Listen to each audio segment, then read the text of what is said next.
Final Fantasy game series had a history of creating the experience of a vast world set into frame by a rich and detailed story of heroes and villains. This is only extenuated by the open-ended game mechanics which allow you to control the character however you see fit. Hi, my name is Rhett Richardson. Today I'll be discussing Final Fantasy XIII, and more specifically, why it should not be included amongst the other Final Fantasy games as an actual game.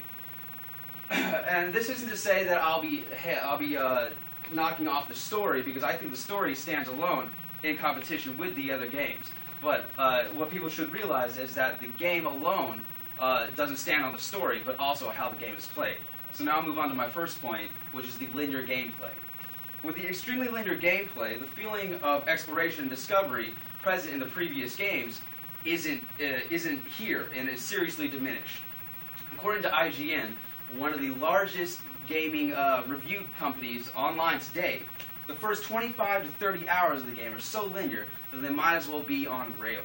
Now this is exactly how I feel about this game, because in the game, mostly every single level is straightforward. You're only moving in straight lines, with maybe a little bit of access left or right to move, but your map will always take you in a forward direction.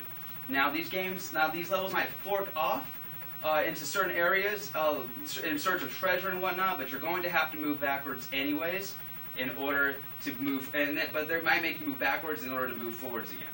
Alright, so for my visual representation, I'm going to show you a quick clip of a video explaining to you what I mean.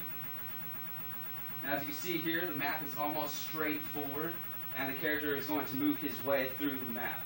Now, obviously, he has a little bit of leeway to move left and right, but the map is just going to carry him straight. And this is progressively how it is through the entire game, with exceptions to maybe one or two of the levels.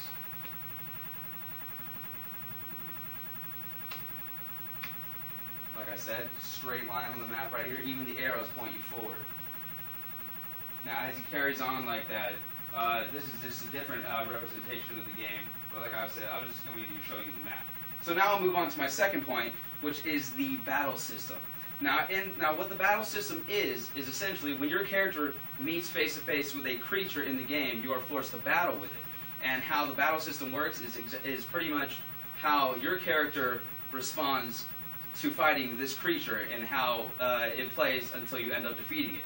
Now, in Final Fantasy XIII, the battle system offers almost no control of, well, it does offer no control of any of your characters except the main character, which makes equipment customization for your other characters almost pointless, because you won't even get to use them in battle. And then they completely take the game out of your hands with the inclusion of auto-battling. Now, what the auto-battling does is you press a button and the game plays itself. You either win or you lose. Once you click auto battle, they're going to select the skills for you. They're going to select if you want to attack your enemies or not, and you either win or lose. If you win, great. If you lose, tough luck. Okay, so now I'm going to move on to my third and final point. You cannot return to previous areas in this game. Now, once you pass an area, it's gone for good. So if you find that you missed any selective treasures or any discoveries that you wanted to go back for, you can't do that anymore.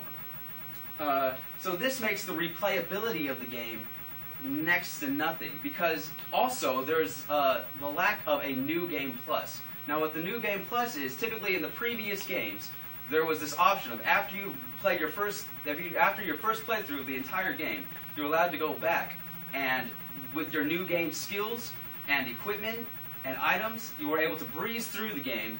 If you missed anything the first time around, you're able to go back and get to things much more easy because you were already stronger and had better equipment that you collected through your first playthrough.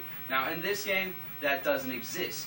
So like I said, the replayability is almost completely diminished because nobody wants to go through this 40 to 80 hour game of extremely linear gameplay, extremely boring, and not be able to breeze through it. We already know it took you forever to get through the game the first time. You're going to be really disappointed by the second time.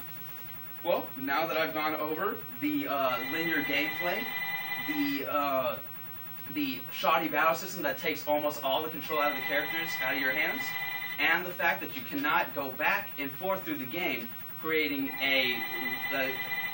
making the playability of this game almost completely next to zero. Hopefully I've